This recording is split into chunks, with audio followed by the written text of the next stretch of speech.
नमस्कार, ये आकाशवाणी पटना है।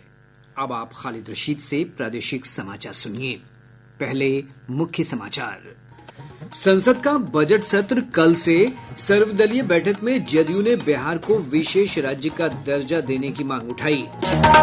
बिहार विधानमंडल का मानसून सत्र भी कल से शुरू होगा। विपक्ष के कड़े तेवर के मद्देनजर सत्र के हंगामेदार होने के आसार। मौसम विभाग ने आज और कल राज्य के कई हिस्सों में गरज के साथ बारिश और वज्रपात की चेतावनी जारी की। और गुरु पूर्णिमा का पर्व हर्षोल्लास के साथ मनाया जा रहा है। कई कार्यक्रमों का आयोजन।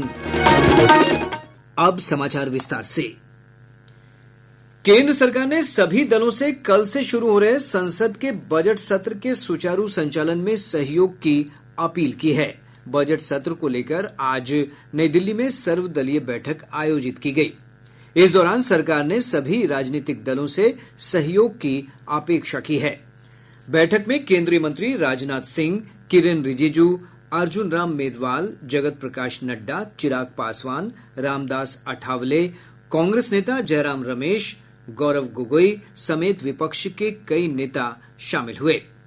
वित्त मंत्री निर्मला सीतारमण कल लोकसभा में आर्थिक सर्वेक्षण पेश करेंगी और अगले दिन 23 जुलाई को वित्तीय वर्ष 2024-25 का आम बजट पेश किया जाएगा। और ब्यौरा हमारे संवाददाता से।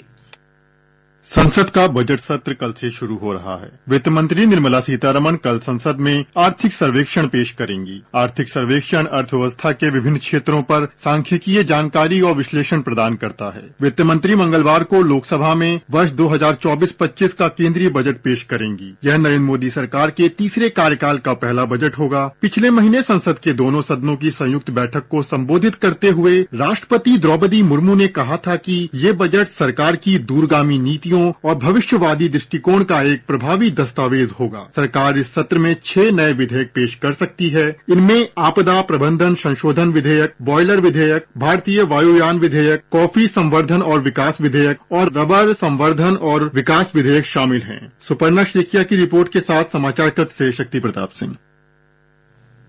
जदयू ने संसद सत्र से पहले आयोजित सर्वदलीय बैठक में बिहार को विशेष दर्जा की मांग एक बार फिर से उठाई है। पार्टी के कार्यकारी अध्यक्ष संजय झा ने नई दिल्ली में बैठक के बाद पत्रकारों से बातचीत करते हुए कहा कि विशेष दर्जे की मांग पार्टी की पुरानी मांग रही है। लोगों ने खास करके विशेष राज्य का दर्जा मिले बिहार को, ये डिमांड हमारी पार्टी की शुरू से रही और हमारे मुख्यमंत्री इसको लेकर के नीतीश कुमार जी गांधी मैदान से लेकर रामलीला मैदान तक बड़ा बड़ा रैली, ये हम लोग का डिमांड है। लेकिन अगर टेक्निकली सरकार को लगता है कि इसको देने में कोई समस्या है तो बिहार को विशेष पैकेज मिले, ये हम लोगों ने डिमांड रखा है। श्री झा ने कहा कि पार्टी की ओर से उन्होंने राज्य में हर वर्ष बाढ़ से होने वाले नुकसान का मुद्दा भी उठाया है।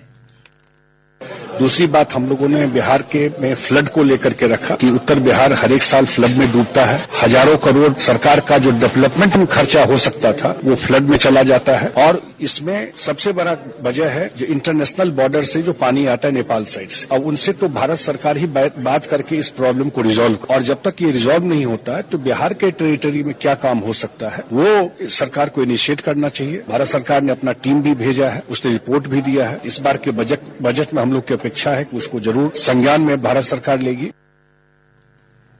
इधर कांग्रेस के प्रदेश अध्यक्ष और राज्यसभा सांसद अखिलेश प्रसाद सिंह ने कहा है कि आम बजट में बिहार को विशेष राज्य के दर्जे की घोषणा की जानी चाहिए। उन्होंने कहा कि इस मुद्दे पर सत्ताधारी दल जदयू लंबे समय से सियासत करता रहा है। श्री सिंह ने बजट में कुछ और महत्वपूर्ण घोषणाएं किए जाने की मांग की है। स्टेटस का दर्जा तुरंत मिलना चाहिए, उसी पर वोट मांगते थे लोग। पटना विश्वविद्यालय को सेंट्रल यूनिवर्सिटी बनाए, सिलेंडर का दाम कम हो, महंगाई कम करे, टैक्स कम करे, आम जनता को राहत दे टैक्सेशन में, फिर यहाँ पब्लिक सेक्टर में कुछ इन्वेस्टमेंट आए, तब बिहार का भला होगा। बिहार विधानमंडल का मानसून सत्र भी कल से शुरू हो रहा है। यह सत्र 26 जुलाई तक चलेगा। इस दौरान दोनों सदनों की 5-5 बैठकें होंगी। सत्र के पहले दिन राज्यपाल की ओर से स्वीकृत अध्यादेशों की प्रति को सदन के पटल पर रखने के साथ ही सरकार 2024-25 का पहला अनुपूरक बजट पेश करेगी। सत्र के दौरान सरकार द्वारा प्रश्न पत्र लीक घटनाओं पर रोक लगाने के लिए विधेयक लाए जाने की संभावना है। कल ही रुपौली विधानसभा उपचुनाव में नवनिर्वाचित सदस्य शंकर सिंह को सदन की सदस्यता की शपथ दिलाई जाएगी। इधर विपक्षी दल राजद, कांग्रेस सहित महागठबंधन के सदस्यों ने राज्य में कानून व्यवस्था और अन्य मुद्दे को लेकर सदन में सरकार को घेरने की बात कही है। वहीं सरकार की ओर से कहा गया है कि सदन के भीतर विपक्ष द्वारा उठाए गए सभी मुद्दों का जवाब दिया जाएगा। सत्र के दौरान विधि व्यवस्था के लिए त्रिस्तरीय सुरक्षा व्यवस्था बनाई गई है। जिलाधिकारी डॉक्टर चंद्रशेखर सिंह ने बताया कि सीसीटीवी कैमरों से निगरानी रखी जाएगी।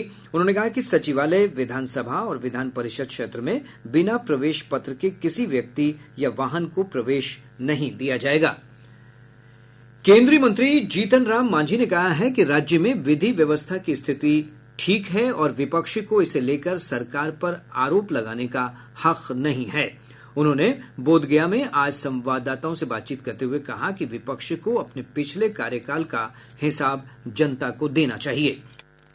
इनको बोलने का कोई राइट नहीं है। आज घटनाएं कुछ घटी है, इसमें कोई शक नहीं है, लेकिन घटनाओं के लिए त्वरित कार्रवाई भी हो रही है। आपने देखा हमारे मुख्यमंत्री कल ही सभी संबंधित पदाधिकारियों की बैठक बोल करके सबको कड़ा निर्देश दिया है कि इस सारे मामला को टॉलरेट नहीं किया जाए। लेकिन उन लोगों से पूछना चाहते हैं कि उन लोगों में अब यहाँ में क्या फर्क है। तो लॉ एंड ऑर्डर की प्रकाष्ठा तो उस समय थी, आज तो लॉ एंड ऑर्डर का कुछ है ही नहीं। जब होता है तो कार्रवाई होती है, कोई भी होता है तो उस पर किसी प्रकार को न बचाने का न फंसाने का यह है।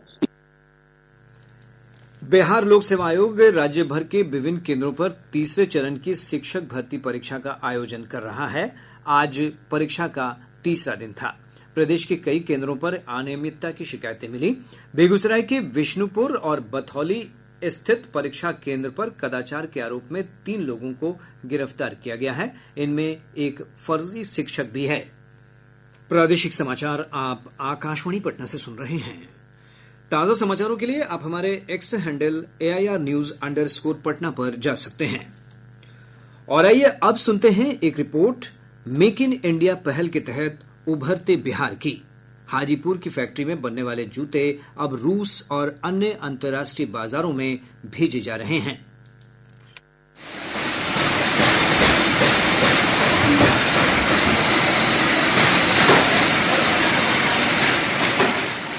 ये किसी फैक्ट्री के समान मशीनों की आवाज नहीं है।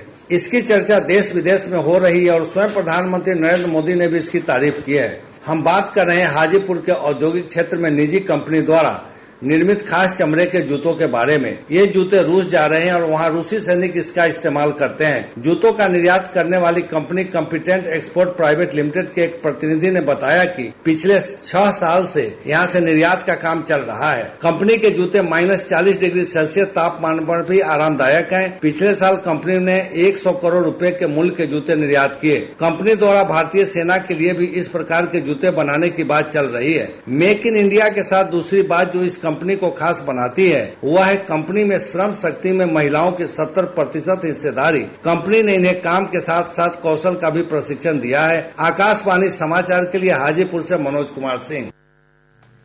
नीति आयोग ने विकास की गति तेज करने के लिए राज्य के 13 जिलों और 61 प्रखंडों को आकांक्षी कार्यक्रम के तहत चुना है। शेखपुरा भी आकांक्षी जिले में एक है। हमारे शेखपुरा संवाददाता ने बताया है कि संपूर्णता अभियान लोगों के बीच यहां काफी लोकप्रिय होता जा रहा है। एक रिपोर्ट।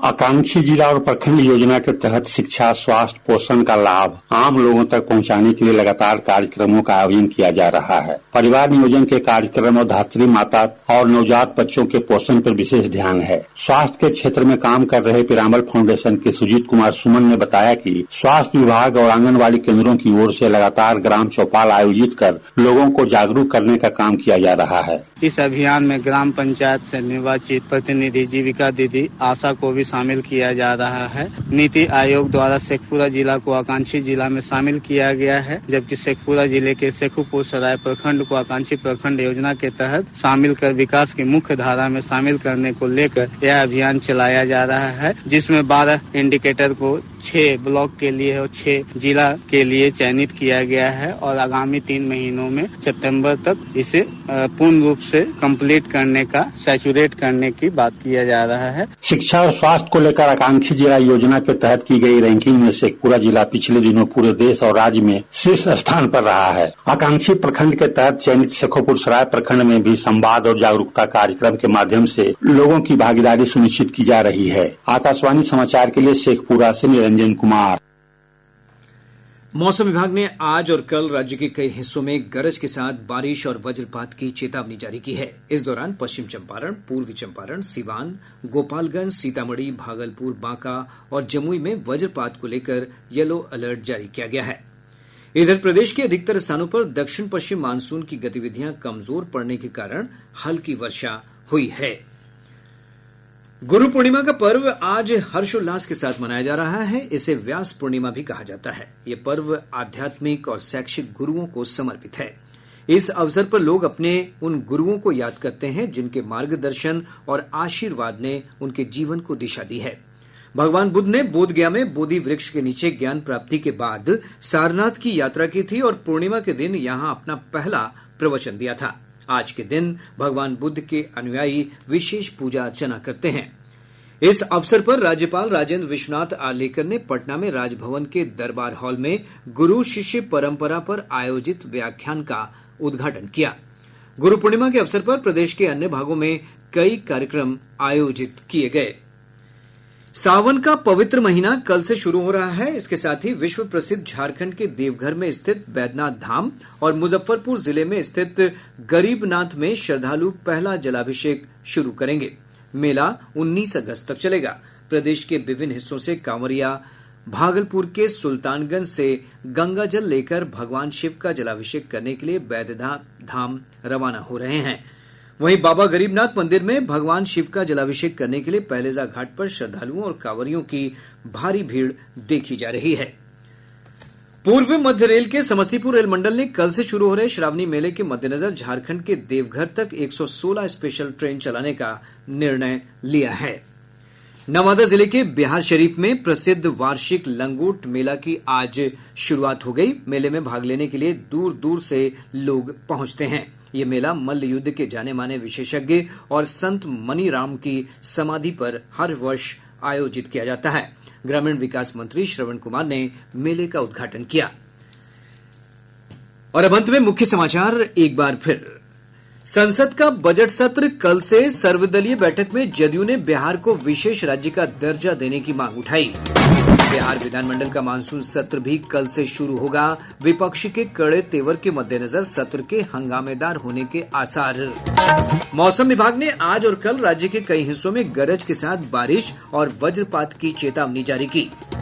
और गुरु पूर्णिमा का पर्व हर्षोल्लास के साथ मनाया जा रहा है। कई कार्यक्रमों का आयोजन। इसके साथ ही आकाशवाणी पटना से प्रसारित प्रादेशिक समाचार का ये अंक समाप्त हुआ।